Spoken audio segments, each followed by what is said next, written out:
Okay, so I feel almost like there's a situation here where a lot of you might have recently broken up with somebody, right? And I feel like you're burying yourself in work. You know, you're just trying to like not think about it. You're keeping yourself quite busy so that you're not ruminating, thinking about the past, thinking about the ex-lover. And I feel like this is the month in which, projects might be stalled. Things are not like gonna go exactly the way that you'd hope. And because you are just like work to suppress these emotional urges, right?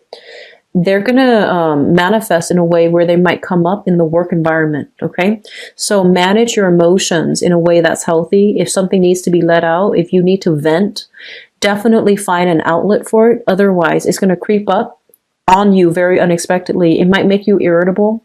It might make the people around you, it might make it difficult to tolerate the people around you because you're dealing with some inner things that are not, being hashed out properly, or there isn't an outlet for you for your emotional, there isn't an emotional outlet for you. And so find an outlet to do that. Do some creative work, okay? Don't just bury yourself in work and hoping that these things will go away. Because I do feel here that you might lash out at the wrong people, okay? You might find coworkers extra irritable this month as well. And so it's creating discord in the work environment. So just be very, very careful of pent up feelings and trying to bury yourself in work as a result of not dealing with some emotional issues. Okay, so that's just a warning that I'm feeling for some of you.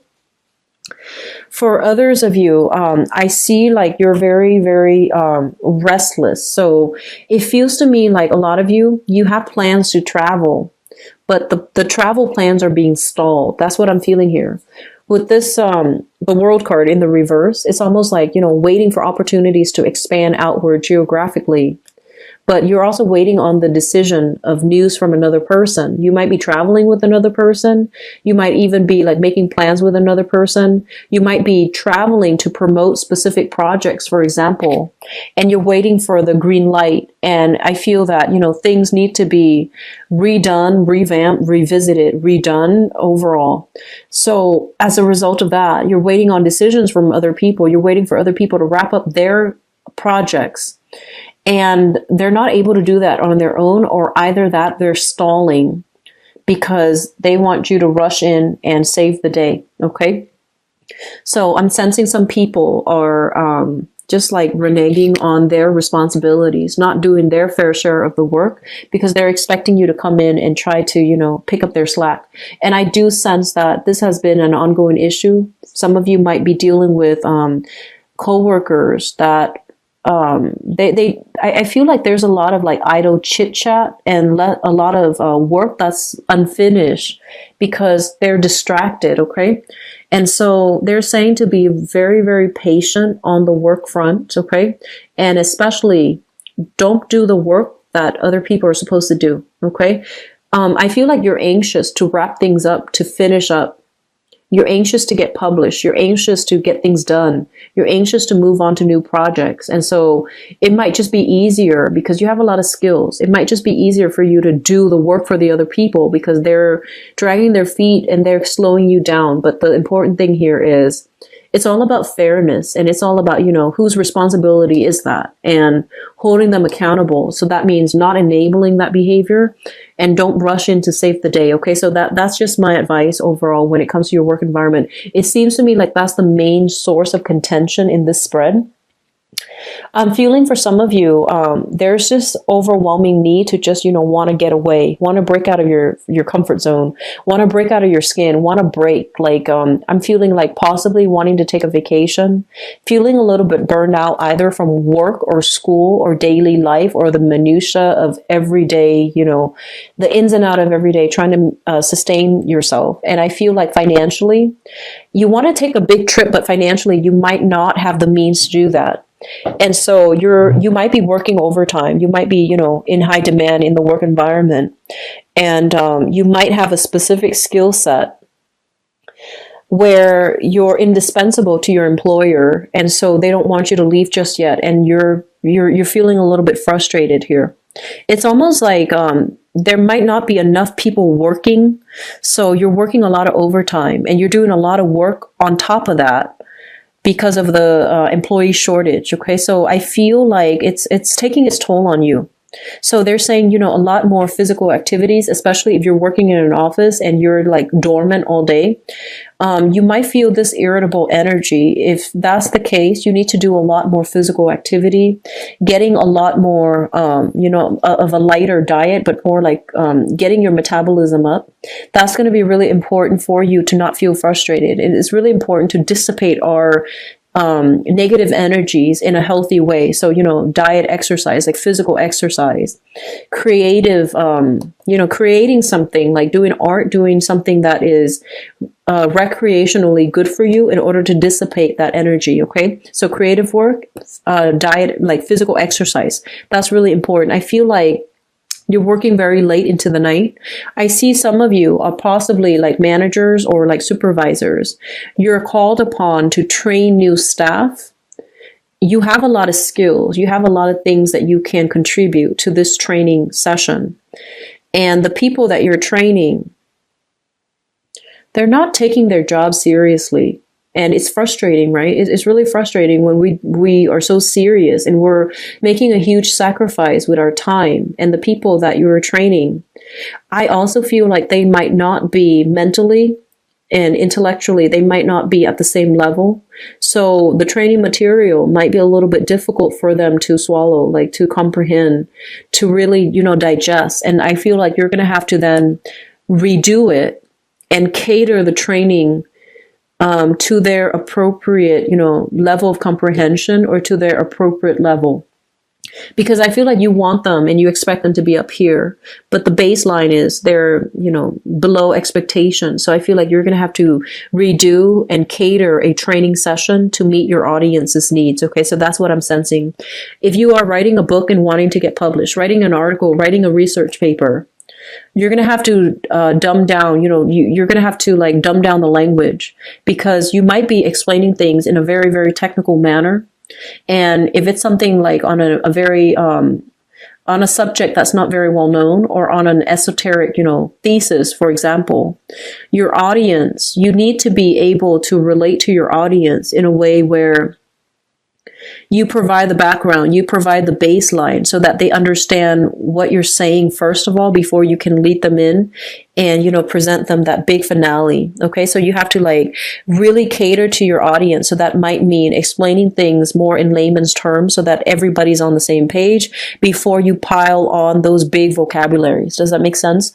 So I feel there's an element here about, being in the public eye and where you are is so highly elevated and where your audience is down here. So you need to somehow recalibrate and make sure they understand what you are saying so that they can be convinced as to, whatever it is that you're trying to present to them. Okay. So that's very important for some of you. First of all, I'm also getting this message about daycare, childcare, daycare. I'm feeling like some of you are either retired and you're called upon by children who might have, children of their own, and they're either shifting between houses, shifting between jobs, they're traveling, and you're going to have to take on a maternal role, and you have unruly children, okay? Like grandchildren especially, or even, grandnieces, grandnephews, and things like that. So I feel like you're retired, you might be called upon to babysit, and you have some unruly kids, and you're just trying your best. But I feel like things are going to work out, in that manner. The parents will come back, and then they will take them off your hands, and things will be okay. So you're trying... I'm seeing some of you, especially if you're grandmothers or grandfathers, your health might be a little bit in decline. You're not as agile as you used to be, and you might have to babysit children that are very active. And I feel like, don't push yourself, okay? Choose activities that are appropriate, okay? So that sense of like meeting somebody halfway, like, meeting them at their level rather than, exerting your energy trying to do something that's physically harmful to you or physically not possible for you. That's really important, okay? So cater specific activities such as letting them, sit still and do some artwork, learning to bake with them or teaching them how to bake, doing something that is age appropriate for yourself so that you're not overexerting yourself physically. So that's important for those who are babysitting, for example. And I'm also feeling for those who are working, there are a lot of work demands, possibly a lot of overtime, and you are in need of a babysitter. If you have children, you're in need of childcare, you're in need of like some services that you feel like financially you might be even financially strapped and you can't really afford these services. So they're saying in that case, try to reach out to family members, because I feel like that's going to be probably the logical way to go. Okay, so reach out to family members. All right. Here's the last relationship thing. I feel like a lot of you have dealt with this fire sign here. So we have here a Sagittarius, an Aries, or a Leo. Give me just a moment. I'm feeling like this is somebody you might have had children with, okay? And I feel like if you share children, there has been some hostilities between the two families, okay? It's a co-parenting situation.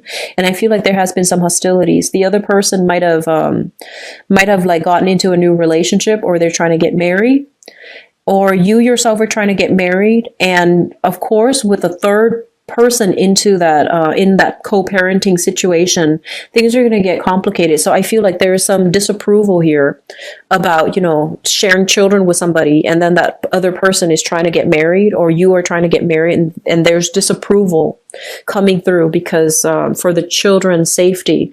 And I mean the disapproval is coming through as an issue of the child's safety, the child's well-being, but that's not the case. I feel like that's more of it's like a false argument that somebody is putting on the table, but I feel like it has nothing to do with the child's safety.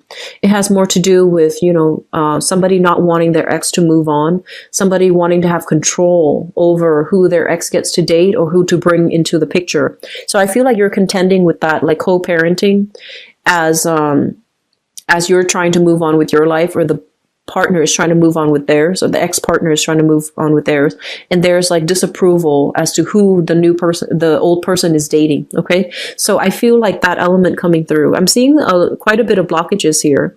I'm also feeling as if I feel like there's just a situation overall where you want to pick your battles. That's what it feels like to me. You want to pick your battles, and especially if problems have arisen in the past where they're irrevocable, like they're irreversible, decisions that have been made and, finalized on. I feel almost like it's a custody issue. And I feel that, the parent and the child, the co-parent, whoever you're sharing children with, and whoever you're sharing custody issues with, they're kind of like trying to switch up the terms of their agreement. And I feel like it's creating quite a bit of disruption in your own life. Okay. So you want like the custody issue to be, set in stone so that you can plan your life, you can plan your work situation, but they're switching things up. So I feel like there's annoyances coming in from that, in that regards. Okay. I do sense as well, there's some new revelations coming through in the work environment. Somebody might be leaving the work environment, which creates more work for everybody that's left behind. So I feel like this is going to be a very, very busy month. I feel like a lot of things are happening for you guys. And a lot of it, unfortunately, is happening around you. Okay. So the main thing here is, I feel like, heavy energy with work, heavy energy with co-parents, heavy energy with children and people you're training who might be uncooperative. And so the advice is, maintain, like really pick your battles, figure out where you stand and figure out, the things that are outside of your control versus the things that you can control, and catering your communication so that you can effectively persuade or sway the audience that you're trying to communicate with. Okay. I also feel like this is a really important month for you to stand your ground, for you to be very assertive, for you to be very clear. Okay. So don't shy away from conflict for this month, okay? Stand your ground, pick your battles, but don't shy away from conflict. So don't be conflict avoidant if that's a situation you've dealt with in the past. Keeping your head low, mainly because, you want to fly under the radar. I don't feel that energy is going to fly this month. Okay. Some things are getting revealed on the work front, and you're going to have to be the one to confront it and to fix it.